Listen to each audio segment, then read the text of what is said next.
waiting. Give me the no. I'm not giving you the no. I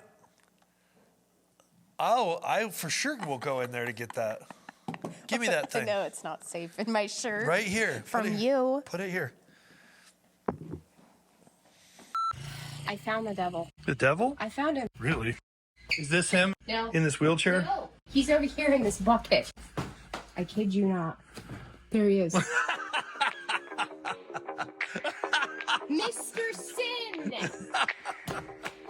Oh my Not goodness. bothering us anymore.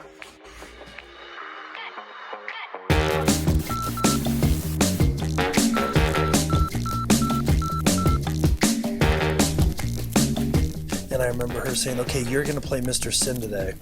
And she hands me this purple puppet with the nasty mustache. Pop the little puppet up, and literally on cue, 80 kids out there all, boo, no, yuck, I hate that guy. I was like, man, these guys are trained on cue. Like, I don't know if they got candy for doing that or what. But Oh, man, they just want to come down on deep someone. theological teaching. Deep theological teaching. Hey everyone, welcome to Together We Build. My name is Chris. I'm here with Prudence, and we are hosting this amazing episode of Together We Build. We're so excited that you're with us. This is going to be a good one. It's going to be a real good one. What did I name this? Well, we're definitely not going to tell them if it's going to be awful. Yeah, what would you guys do if I was like, this is going to be an awful one? It's going to be just horrid. They probably would watch it anyway. Just to see how bad it is? Yep. We're going to talk about knowing whether you're in a Moses, Aaron, or Joshua season. What do you think about that, Prudence? Or moment. I would say moment. Yeah, it's really moment. It's not really a season. It's really moment. Mm-hmm. But before we do that, Prudence, what is your current favorite dessert? You see how I didn't ask you how you were doing? What is your current favorite dessert in all of the land? I like pastries with custardy filling in them. Do you remember that? So you're talking about that stuff that we had in Lisbon? What were those called? Yeah, I don't know what those were called, but I'm going to look it up. Famous Lisbon. I think treat. like a donut that has the cream in it, that type of thing. A donut with cream. Or like a bread pudding type of thing. That's good too. Bellum. I don't It's eat it the very Bellum often. pastries. Yeah. Remember? Is that what they're called? Yeah, yes, yes. That is it. 5 facts about them. Yes, but you're not saying that's your favorite. You're saying they donut were from pretty good. Krispy Kreme with custard in it is your absolute favorite. Yes, but I don't like the chocolate really that much. Wait, what are you talking about, chocolate? I mean, like a lot of times these pastries are topped with some sort of frosting. With chocolate. So it needs to not be topped with chocolate. I like maple better. Maple or like topping. vanilla or maple, something like that. Let's move on to trivia. This is getting boring. It's making me hungry. In Alaska, it is legal to shoot bears, but illegal to do what to the bears? It's legal to shoot them, but illegal to do this other thing. What is the answer? Is it another form of killing? Or what? I'm not giving you any clues. Well, at least it has to be. Answer the trivia, Prudence. Plug their noses. Wake them up. Your answer was incorrect. Well, it could have been. It's legal to shoot them, but not illegal to wake them up. I mean, you could pinch a bear's nose and it would have woke it up. You could wake it up. Technically, I could fit into that answer. In Minnesota, it's illegal to be what in bed? You can't do this if you're in bed. You can't be this way in bed. Awake? Naked. No nakedness in bed. How do they even know? Like, I just don't get these. You mean who's enforcing this law? Yeah. I don't know about that. Which two languages have the most words? This is very surprising to me, by the way. Has the most very surprising. words? Yeah. Americanism. Americanism? Okay, English. Okay, English. what two languages? It's Latin and Chinese. English and Russian. Oh. That doesn't even... I got one right. Yeah, that's weird. So at one time, someone bought a piece of invisible artwork, which, by the way, I am a pro at the highest level artist at invisible paintings. At one point, somebody bought one at an auction. What did they pay for a piece of invisible artwork? Really? It was like a frame with nothing? Correct. And it was sold as invisible artwork. 150,000. I mean, 10,000 is the real answer, but even 10,000 is like somebody paid 10 grand for invisible art. So the cheer is for the artist who procrastinated and last minute threw up a frame and made a name tag for it, invisible artwork. Okay, last questions. How many questions does the average child ask per day? Last question is how many questions? 25. 25 questions.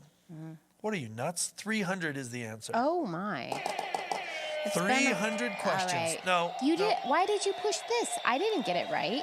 You just want I to push it. didn't cheer for the children that ask 300 questions. Irritating to listen to. How am I supposed to hit the cheer button? Like, there Fine. is nothing to cheer for. All right, I we're didn't done get with- it right. we're- It should have been no.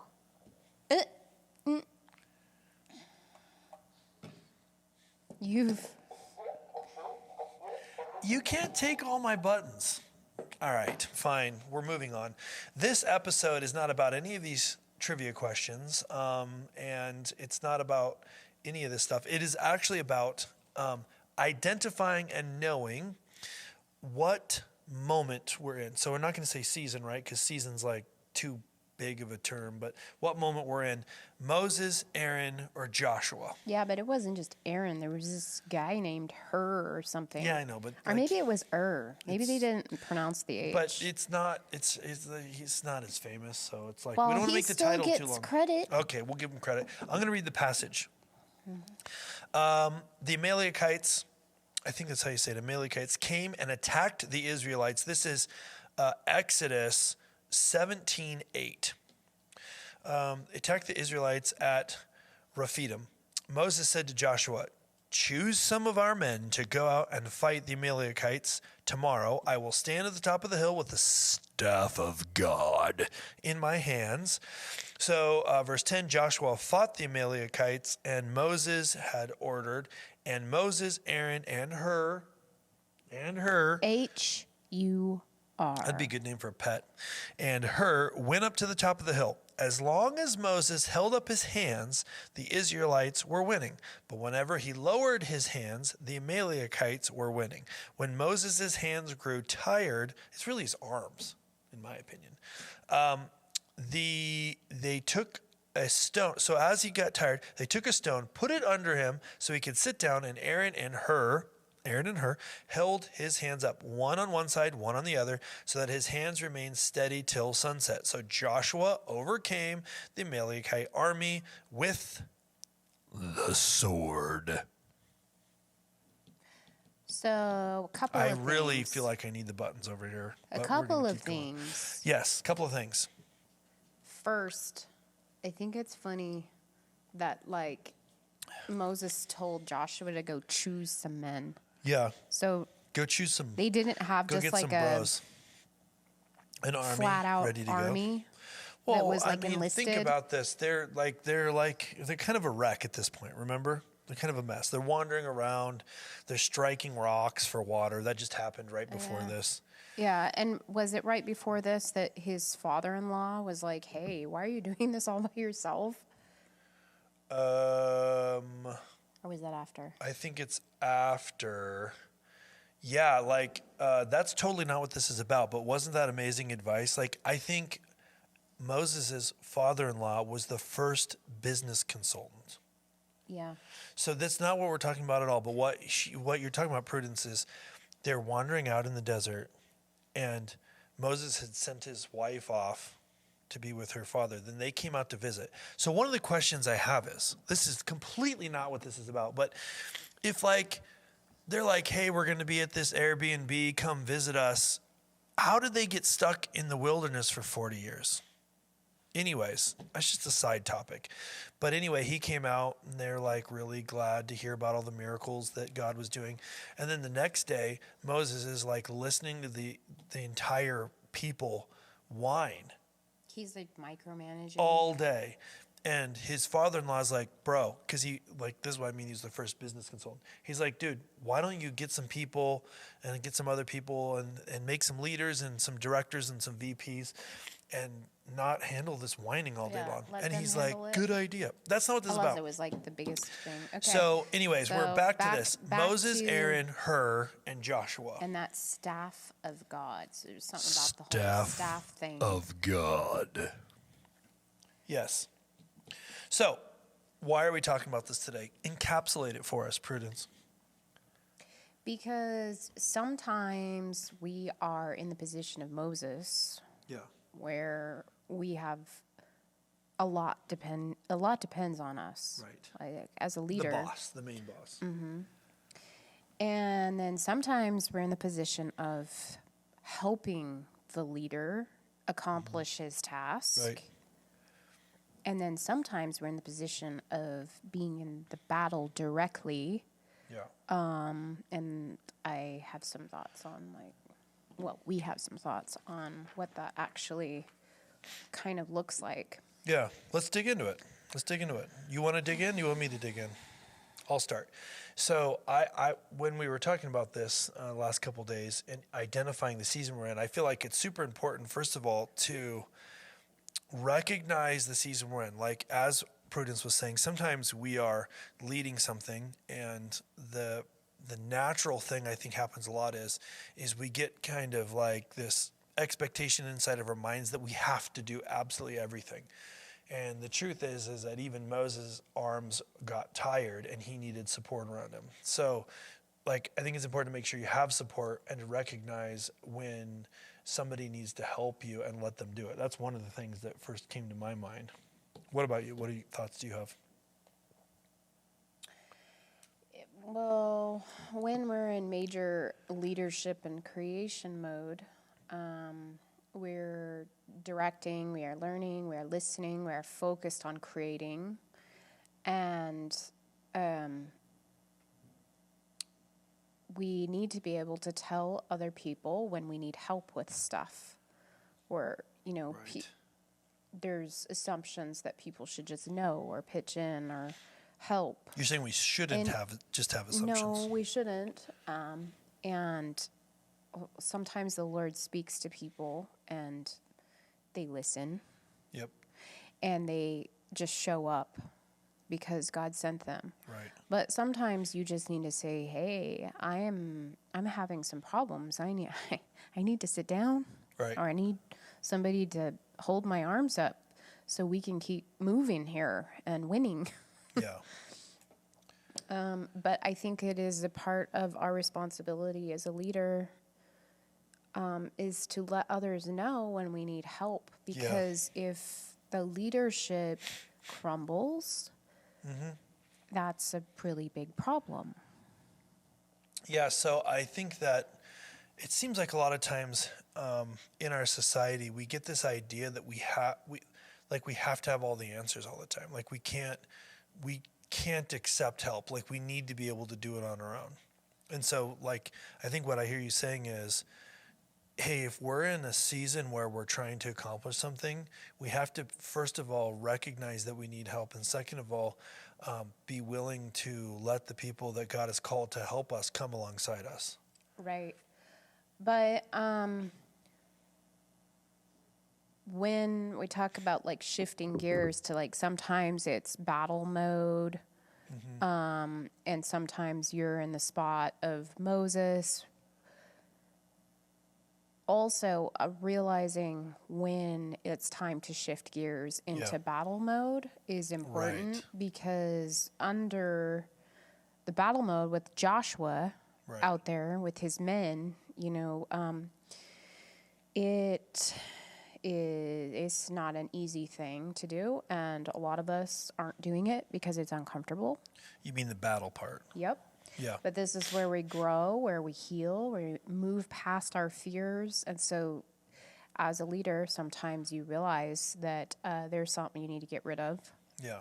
That's inhibiting you, and you need to stop and you need to go fix it. Sure. One of the things that really stood out to me about this particular thing is that Joshua, so he's like out there down, not on the hill. He's down in the valley fighting the battle. He had to have total and complete faith in his leadership. Yeah. And he didn't go up the hill and like query him. He was like given a job, and he did the job with total and complete trust in his leadership that they were going to do whatever needed to happen up on the hill. And he didn't like second guess it. He didn't go up there and try to do it for him. He didn't go up and like say, hey, you guys need to come down here and help me fight. He just like was doing the role that he was put in that situation, and he had complete trust in his leadership. And the thing about that is, you know, can you imagine like looking up on the hill and you're like seeing them holding their arms up, and like it'd be hard to trust that. It's kind of a bizarre thing, but that's the season that he was in, or he was really moment. So basically he was sold out 100% to belief in God, and so much so that he was laying down his life Right. on that battlefield in devotion. Right. And Joshua was promoted in leadership levels. Right. Like he started in one spot and eventually was handed over Yeah. the leadership role. So you're saying this is just another example of Joshua being very faithful Yeah, and loyal to the leadership that God put him under. exactly. Even though the strategy, one might say, of holding your arms up in the air is one that might be kind of hard to trust while going and, you know, risking your life. Yeah. Right? It's weird. But he wasn't questioning it. He was just out doing the battle. And then there's this other role, right? The role of Aaron and Hur, which was to come alongside the leader. And what's interesting is, like from a natural perspective, what at least seems the most logical to me is, okay, Moses, as soon as you get tired, let us know, and then we'll take the staff and we'll hold our arms up. That seems like a more reasonable approach, instead of making this one dude stand there literally, you know, during the entire battle. But they didn't, right? They figured out a way to prop his arms up. They figured out a way to also come up alongside the leader that God had put over them and figure out how to empower them to accomplish the job. They didn't like it was complete support. It wasn't like they didn't say, as soon as you're tired, let me take the baton and run. They're like, we'll hold your arms up. But this is an example of a leader being asked to do something and other people helping support him, because would he be able to do it without that support? Right, he couldn't do it. Yeah. Right, so he got tired, his arms came down, and the whole plan was in jeopardy once that happened.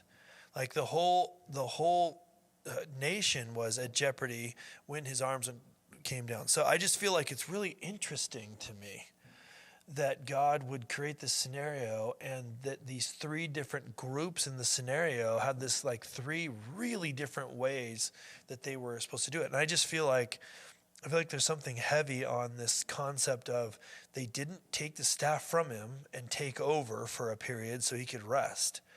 They, out of loyalty and support, came underneath to support what Moses was doing. Yeah, but here's the other question. They didn't take the staff from him. Right, that's what I just said.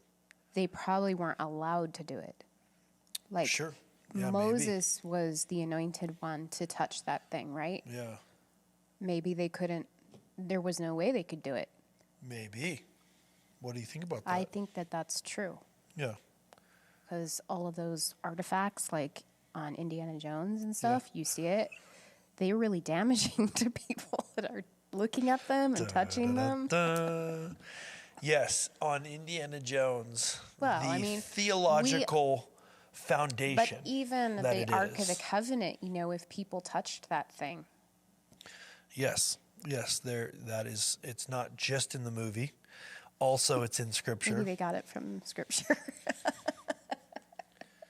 So anyways. So I feel like there could be a lot of cartoons made about this. Probably. But anyways, aside from what Harrison Ford might recommend, what are your next thoughts? So if we're in an Aaron and I'm just really curious. Her. Is it her or er? I mean, it's hard to say. It's HUR. So put in the comments if you know, are we saying any of these words correctly? HUR. I have been since Sunday school days saying it her. Yeah. And I've been saying it Amelia Kites. So But I'm not sure if that's right either. I think, they say that the people that are like the worst critics of what it is that you're doing has never been in that position and has never tried to do what you're doing. So yes, often the case, which is ironic. Yeah. And also a lot of times they're the ones that are not lifting fingers to help with something. Mm-hmm. So when you look at, okay, so perhaps you're in a position of Moses, but then maybe you switch gears and you're in the position of Aaron and her, and you're holding up Moses's arms. Just because you're in a position of Moses doesn't mean you're never going to be back into a position of Aaron and her. Support. And I think that, there's different levels of leadership and position. There always has been and there always will be, no matter how equal we try to make everything. Sure. Yeah. So, if you're in a position of leadership, more than likely you have somebody above you in a different tier that you're, working under. Mm-hmm. Sure. Or somebody down below you.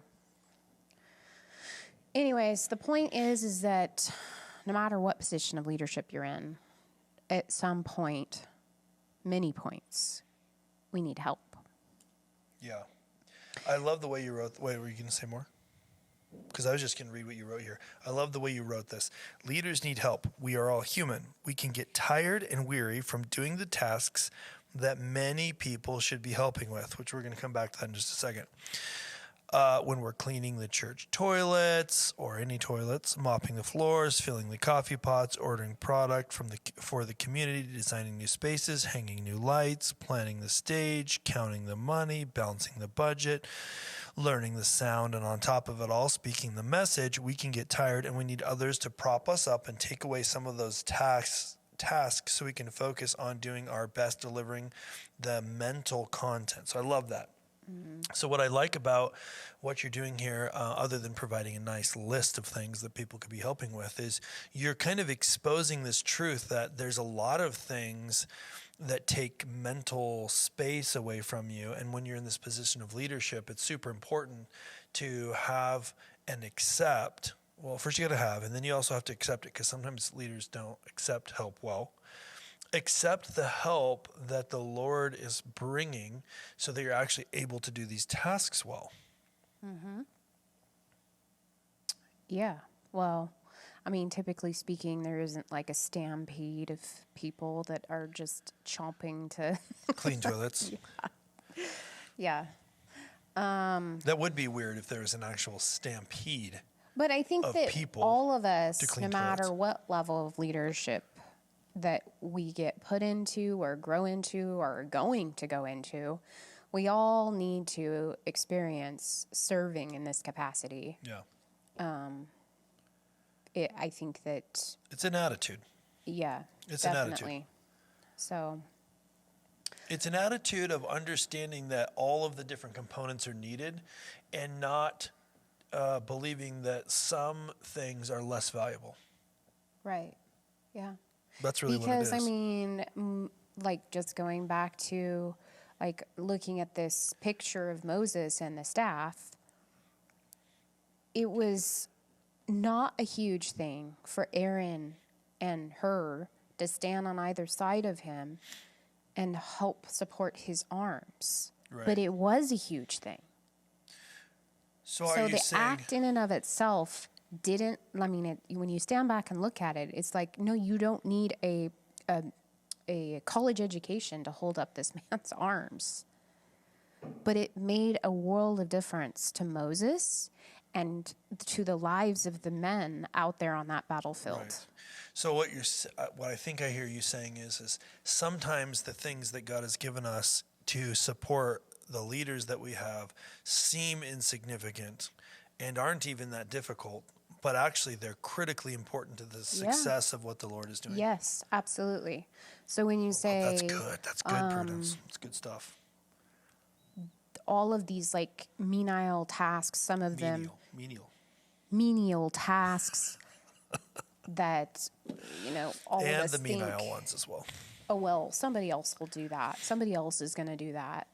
Yes, they will. Maybe it's your leader that's going to have to do it. I mean, somebody usually ends up doing it. Somebody will do it. So, so sometimes people are like, oh, well, I'm not going to do that. But without really thinking through, hey, so by not doing this menial task or whatever it is you think you don't want to do, or you don't want to do it, like there's a lot of things you just like, let's be real, you don't want to do. Like most of the things on that list you listed weren't like fun things. I didn't see one thing in there that talked about going to Disneyland or anything fun. No.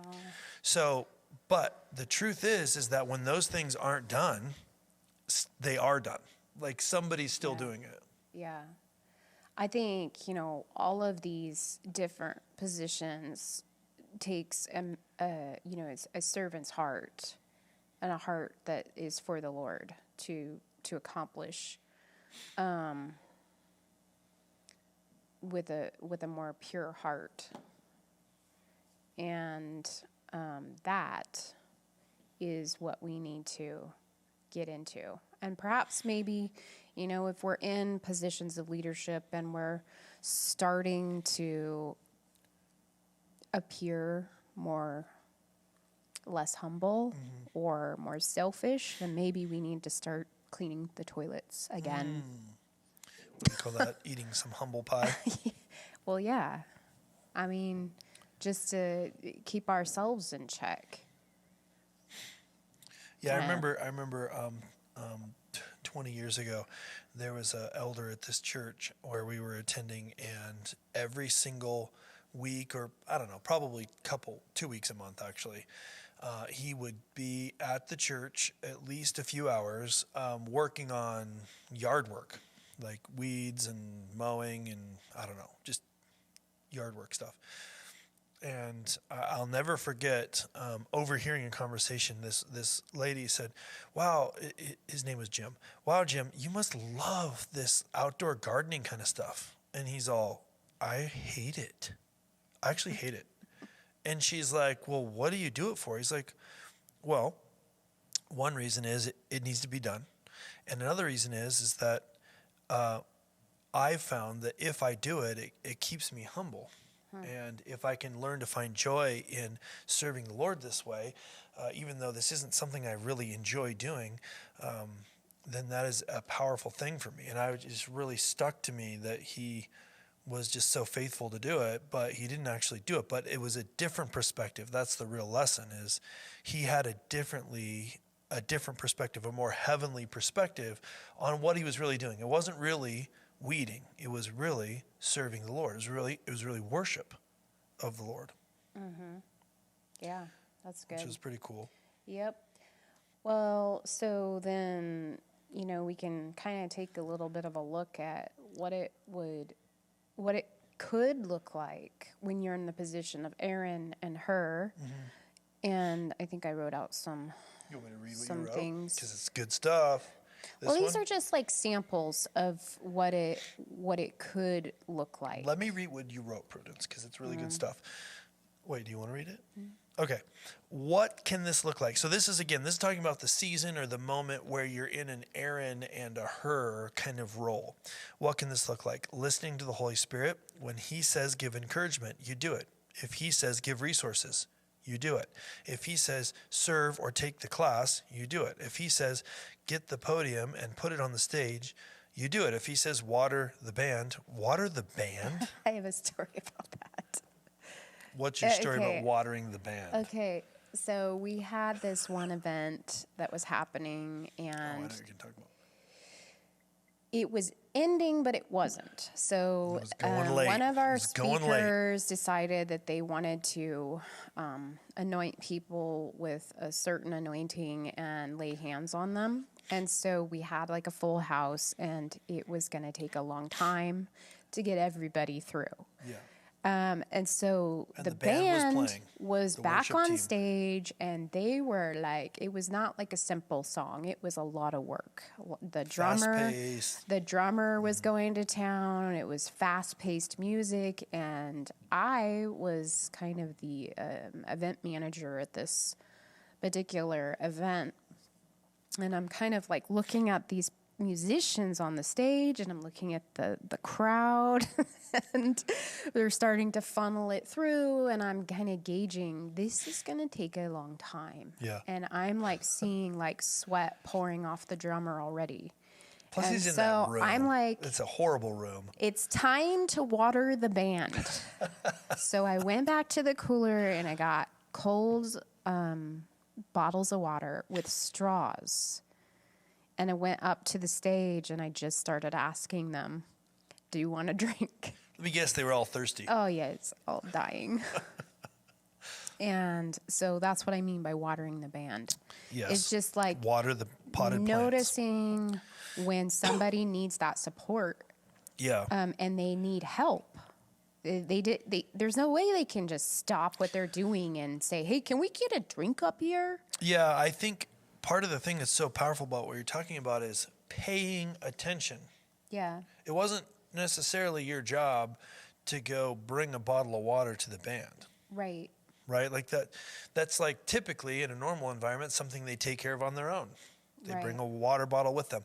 But you recognize the need because things were of a different circumstance than originally planned, and so you didn't. Yeah, well, the whole thing was unplanned. Filled the need that you identified. So you first Yeah. have to be in the right mindset to even identify, because literally everyone else wasn't thinking about that. Mm-hmm.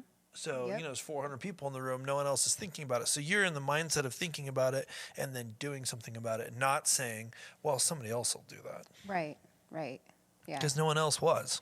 Right. If he says take charge of this area, you step up and take care of it. If he says you aren't on the same page, okay.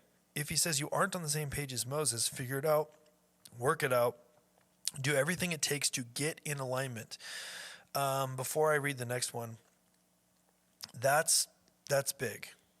So let me read it again, and then I want you to expand on it. So if he says you aren't in alignment on the same page as Moses or your leader, if you're not in alignment as the same page as your leader, Right. figure it out, work it out, do everything it takes to get in alignment.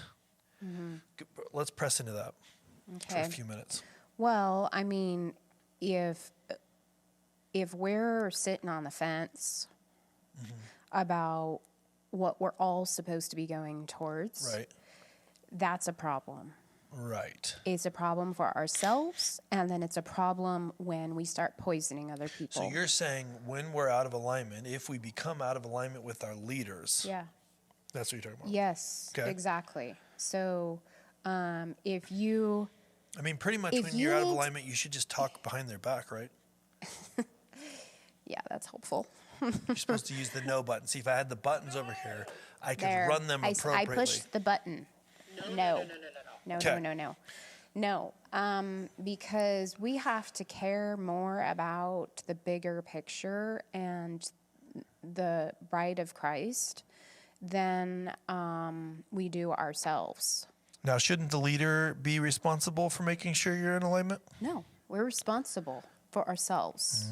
We're not going Yes. to get to the pearly gates and say, well, Jeff back there, he caused me to do this or to Right. believe this way or Right, this or right. this or this. No, you take responsibility. Yeah, that's Full right, that's right. responsibility for your actions and your Dead on. mouth It's dead on. and the way you thought. I mean, like the leader can't. It's not their job, first of all, to ensure that you're in alignment with them. It's their job to lead and instruct and to communicate well, but they wouldn't even know if you're not in alignment. Right. So it is Yeah. literally 100% on the responsibility yeah. of the person when they identify that they're out of alignment to go work with their leader and not go behind their back and to not slowly fade away, but to work with the leader to bring themselves into alignment. Or maybe sometimes the leader is actually wrong about something. Right. But it's still the person's responsibility to make sure and make that correction occur. Right. Or figure out, like if you figure out, no, I can't be a part of this, then leave, you know? Don't just stay on the fence there. Yeah, that's so good. So anyway, that's what I mean by that. That's so good. Okay, there's a couple more you have here. If he says forgive, you do it. That's super obvious. It's very obvious. He's already told us that. Yeah. But sometimes things happen and we're holding on to unforgiveness. It's surprising. And we don't know that It's we're surprising. doing it. Yeah. Yeah, so I think a good evaluation of where you are with people and when you're starting to feel some anxiety or out of alignment with someone, I mean, first check yourself, right? And sometimes there's this forgiveness needs to happen that we didn't really realize. But as soon as you identify that, you need to take care of that. Mm-hmm. And then here's the last one you said, if he says, get deeper healing, you pay for it and do the work. What do you mean by that? I mean... And the he in all these is the Lord. Yes, right? yes it is. It's the Holy Spirit. I mean that we have to be walking through checkpoints of healing in order to grow. Yeah. To move into different spaces of responsibility, we need to walk through those different checkpoints of healing. And sometimes we don't do that because we're afraid of what emotional work that's going to be on our part. Right. And then sometimes maybe we just don't want to commit because it costs something financially. Right. Either way you look at it, it's going to cost you something. Right. And that is what stalls a lot of us out. Sure. So I guess what I think I hear you saying is, as we go through and we're becoming and working on our own maturity and we're becoming the people that God has made us to be, we have to be willing to do the hard work of investing in ourselves. Mm-hmm. That's really what I hear you saying, right? Yeah, it is. And that is going to mean different things to different people. But when you're faced with that, I guess the first thing is every single person, no matter who you are, no matter how much impact you have, how incredibly close to God you are, you can always go more. You can always go higher. You can always go deeper with the Lord. You can always grow in maturity. Nobody's arrived. Right. So the only way that happens is through partnering with the Lord and actually investing in yourself. Mm-hmm. So this could be anything from beginning to spend more time with the Lord, to taking classes and going to workshops, to buying resources, books, paying and going through a deliverance or a healing. Getting maybe even investing in a relationship with somebody that can be your mentor in areas, and it also means investing in other people as well. But I guess the real root of what you're saying here is you have to purposely do that. That is part of the job of us as a believer, right? Yeah, yep. This is a part of our responsibility. But I think that this last one can also be put into the battlefield category. Yeah, let's look at the battlefield category. Because the Joshua season.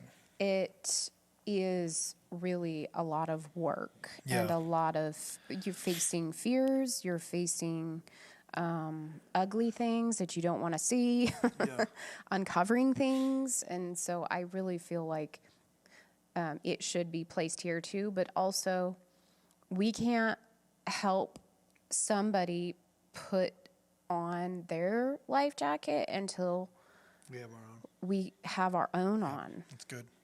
Or we shouldn't be doing that. So what I mean is,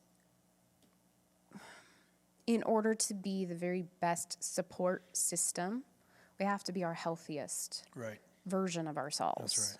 Because we can't help somebody if we don't have the capacity Right. in ourselves to help them. That's right. That's right. So Yeah, and it can be very daunting sometimes, but like the way I was looking at this when we were kind of thinking about this ahead of time was sometimes we're in a Joshua moment, and our role is to fight the battle and carry out the assignments we've been given. And then here's the main thing that I took away from this. We're carrying those assignments out while we're trusting the leadership that God has put in our lives. And a lot of times in our culture, especially Western culture, we're in this whole challenge the status quo culture. Like we're constantly have a culture of, challenging and, well, what do you mean by that? And let me push into that. And a lot of that's good, actually. A lot of it's good. But what happened with Joshua is he was down on the battlefield doing his thing, not up questioning Moses and Aaron and her and saying, hey, the three of you guys up here are doing something weird. He was trusting his leadership while carrying out his assignment. It wasn't the time for Joshua to do that. Right. It wasn't the time. He had time. He was doing his mission. He could ask his questions and things like that. Yeah. So now was not the time. Now is not the time. Like this is the battle. This is the middle of the battle.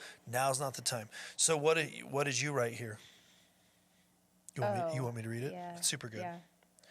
Okay, you read it this time. No, you're better at that. Okay, so we're back into the spot where Joshua is now. Yes, battlefield. Being in the battlefield. This is what Prudence wrote. Being in the battlefield is not an easy thing, nor is it a coveted job. This is where we grow and heal and move past our own fears, where we discover our true identity and fight to keep it pure. This is where we learn to pray and we fight for our families, our friends, and everything else that matters. It's where it's where we anger the devil on so many levels. We get knocked down, kicked and jabbed, but we fight with the sword of truth. And we should be sold out 100% to our belief in God so much that we are laying our lives down in the battle. The underlying tone of that whole thing that you wrote, I feel, is we have faith in the Lord and loyalty and faith in the leaders that the Lord has put into our lives, right? Because both are kind of required in this scenario that Joshua was in. Like he had to completely trust that it was the right move and that God was directing Moses to give the move to go find a few men and go have this battle with the Amalekites. Yeah. So you have people that are with you in the trenches. Sometimes it may just look like it's just you. Right. But this battlefield space is, it's a combination of defense and also pulling our weight in our own responsibility. Yep. When we're out there, we are fighting for our lives. Yeah. Our lives. We're with other people. Right. And we're defending each other. Right. But we're also hoping that, that we don't get die. creamed. Yeah. We don't want to get our heads but chopped off. It's intense, right? Yeah. For sure. So I guess one thought too is like, how do we identify, or is it important to, in your opinion, the moment that we're in? Are we in an Aaron moment, a Moses moment, a Joshua moment? What are your thoughts on that? what's your question? Well, how do we identify that? Because I think a lot of where I'm going with this question is, I think a lot of the trouble that we have a lot of the time is because we're not behaving appropriately to the particular environment. So we're trying to act like a Moses moment when we're in a Joshua moment or something, you know what I mean? Yep. Or what's probably more common than that actually is we're trying to act like a Moses moment when we're actually in an Aaron moment. Yeah. And I think this requires a lot of awareness of ourselves and also what's happening around us. Because I think that sometimes these moments of switching between these responsibilities or positions can move really quickly. Yeah. You mean we could be in one moment and then quickly we're in a different thing and we need to not be confused. Yeah, that's true. That's true. And that's hard. So all of a sudden something happens and now you're in the battlefield. Right. Which, I mean, some might say, well, you're in the battlefield all the time. That never but goes that's not away. actually true. But there's different kinds of battle, right? There's a battlefield where you're fighting with swords, and then there's a battlefield where you're trying to hold your arms up. They're in a sense they're both battles, but so I think that having a consistent awareness, and I know that I sound like a broken record when I say this, but you really have to be unselfish in order to be seeing these different responsibilities and the positions and be able to move quickly between them. The different roles. Yeah. I think too, like a really critical part to this is having a foundational understanding that we're all created for a purpose. We're all created for that purpose on purpose by God, and they're not all the same. Like we're not all supposed to look the same at the same time. And we've all got roles to play. And I think that it's super easy and nowadays, especially in like American culture, to kind of look like, well, everybody's trying to get up to the top spot. Like the goal is climbing the ladder when that really actually should not be the goal at all. The goal should be identifying what particular role God has you in and doing that role absolutely as good as possible, because the rest of the roles count on your role. So our goal shouldn't be to move up ladders necessarily. Our goal should be to fulfill the things that God has made us for to the absolute best of our ability, to become the very best version of ourselves. And to be excellent in what you've been given at the time being, because you don't get from the bottom rung to the top rung by wishing you were there. Right. It's literally one rung at a time. And I guess what I'm saying is the top rung isn't the same for everyone. Some people are called to be Moses and some people aren't. And the person that's called to be Moses is not better. Like they didn't arrive better than someone that's called to be Aaron. Or maybe the position of Moses, like we should all have that experience, but it's not going to be in all the same places. Sure. So maybe it's at your workplace, maybe it's at home. Right. Maybe it's with raising your kids. Right. Could be a lot of different things. It could be a lot of different things, but I think the main idea here is that we're all players and not sitting on the bench warming it. Yes, and we're not trying to play at the position that we're not in at the particular moment. Right? So like if we're like, let's say we're talking about basketball, right? And the coach puts us in as, the forward, we're not trying to play the point guard, right? Like we're playing the role that God has us in at the moment he has us in.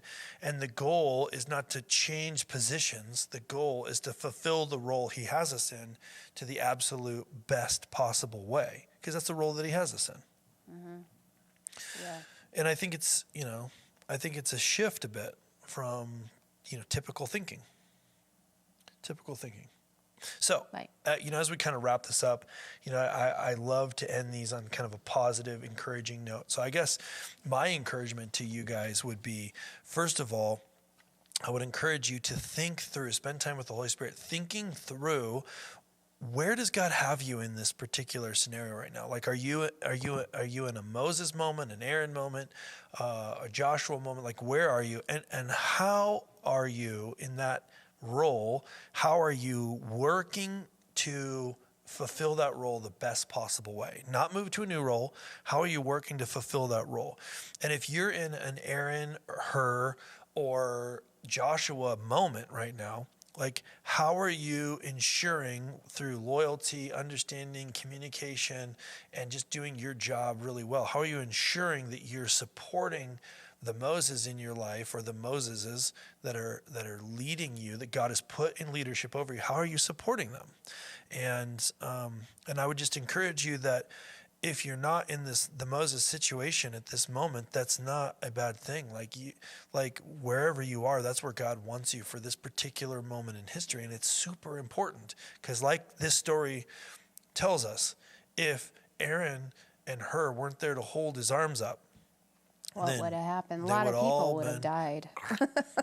Yeah, they would have been killed. They would have been killed because it took everybody. It took Joshua, took Aaron, took Moses, all doing their part to win the victory of the battle. And it took them knowing their part, doing their part, sticking to the roles that they were in, and not getting distracted by the job the other guy was doing. Staying focused. On that position. Yep. All right. Well, I think that's all I got. That's good. I feel like this is super powerful. Thank you for spending some time with us today. If you were blessed by this, if you learned anything, if you're blessed by this, we would love your support. First of all, share this content out on social media. Share it out there. Get the word out. Help us spread this content. You can share it on social media. The best viewing experience for these shows is always going to be on eaglemountain.tv. So if you go there, you can see this particular program, Together We Build, broadcast live every Thursday at 2. It's 2 p.m. Pacific Standard Time, Los Angeles time. But you can also go back and watch all of the old episodes. We are in the middle of season 2 right now, but there's all of season 1 and past episodes of season 2. You can see all those at Eagle Mountain TV, as well as other incredible content. We've got shows from Bobby Hobby. We've got shows from Don Potter and Donna Hoover, and there's just amazing content. More is coming. We're adding more content all the time. You've got to check it out. And it's a 24/7 TV broadcast. So you can actually go to eaglemountain.tv, click on the little button that says TV, watch a 24/7 broadcast, and there's amazing content and worship and programs. And there's even some lessons from e-courses that we've got from other Eagle Mountain ministries. So check that out. We would also love your support. It's expensive and difficult and costly to run this program, to produce it, as well as other programs. So we would love your support. You can do that by just going to eaglemountain.tv or eaglemountain.global, clicking on the give button, and you can put in there Eagle Mountain TV, or you can put Together We Build, and you can help support this program. We would love it. Like $20 a month, $10 a month, $50 a month. That makes a huge difference to our ministry. So we'd love it if you'd go over there and you just support what we're doing, helping us get this out to people all over the world. So what category would that be? Aaron and Hur? Support. Yeah, absolutely. Help raise our arms Absolutely. We definitely have tired arms. Yeah, we do. So we would love your support. We appreciate that you spent some time with us today. We'd love to hear from you too, like what do you like, don't like. So don't hesitate to reach out. And we'll see you on the next one. Yep. Hit that cheer button for me. Hit it for me. All right, we'll see you guys on the next one. Thanks.